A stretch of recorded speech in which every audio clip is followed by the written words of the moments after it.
Hey everybody, Nick Hopper here. Just wanted to give a quick overview of the G506 cargo covers that I'm now getting going. Got the first one done here, getting ready to ship it out. I was hoping to get it outside and get it stretched out on the yard, but we've had some rainy weather here, so I don't want to run it through wet grass, so we'll look at it here on the cutting table. So let's take a quick look at it. So we'll start here on the front. And as you can see, there actually is a difference between the front and the back. So just like originals, they were stenciled across the front to let you know that this is the front of the cargo cover. Each corner is leather reinforced, that's riveted, just as you see here. Also, each corner has this canvas reinforcement on the inside. All along the bottom, it's grommeted with the ropes included, and also on the inside is maker's markings. I used the example from one of the covers that I have, so the only difference is of course is the company name and location, but it is true to the design that I found on one of the covers that I have. Again, you get to the back here, you do have the reinforced corner with the canvas and also leather. And then if you look on the outside, pull this out here real quick, you do have all of your buckles that are leather reinforced and riveted. So there's 5 of those on each side. And so what makes the front versus the back? I have a couple, at least one theory, but also I think part of it has to do with how the grommets, where the grommets are located. You have on the front, there was one that's within right up towards the front, but you don't have this in the back. Also, if you're using material like I am, which again is based off of original examples, using the raw edge of the canvas for the inside and outside. So if you think about direction of travel, wind, water, all that stuff, is it's running across the cover this way, and as it hits that seam, it's rolling over it instead of getting caught against it and forcing stuff underneath it. So that's kind of one of the theories and why there's a direction to it. But I think the other has to do with how it ties to the cargo body in regards to these fronts. And so if you did flip it backwards, things aren't going to line up correctly when you tie it down to the cargo bed. So that's just a quick look. We also have end curtains for them. Try to get some photos posted along with the cover. I'll also get the website updated for pricing and availability.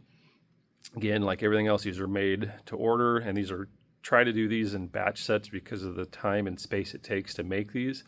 I think I still have 5 or 6 covers to make in this current batch. That includes the short wheelbase CCKWs.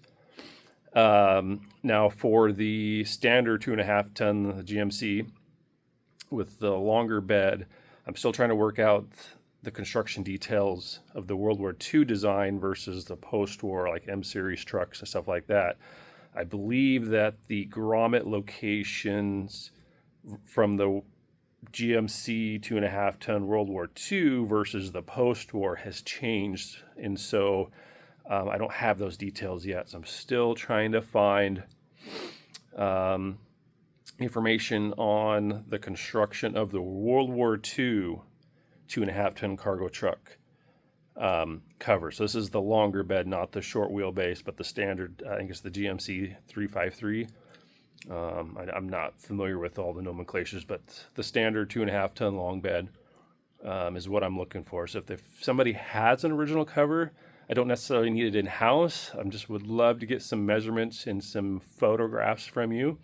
That would greatly help me out with getting those finalized and those little details that I need to move forward. So for now, if you're interested in the G506 or the short wheelbase, check out the website on the details for pricing, and also the material that you see here, the 48-inch wide panels. That's a limited supply. Once I run out of that material, I can't get it again without having it custom made. So I do have some ideas in the works for giving it using the wider material, but on the outside having it look original with the edge of the canvas, but on the inside you're going to see a folded seam, because I got to be able to protect that cut edge. But at least from the outside it'll look all original. I'll still use the chain stitch as you see on this one, which is pretty typical of a lot of World War II cargo covers, truck covers, anything like that that was seamed together. Typically was used by a chain, let's go back there. Typically a chain stitch was used to seam those panels together. I think, well, just even running it here in the shop is you can continually go as long as you got a spool of thread. I mean, I'm running 6,000 yard spools of thread. I can go forever without having to stop. Where on a standard lock stitch machine, like my double needle that I've been using, you're using bobbins that use a small amount of thread, and so you have to stop and replace those. And typically on a double needle, you never run out at the same time, both the left or the right. So with a chain stitch, as long as you've got the spools of thread, you can go until it stops.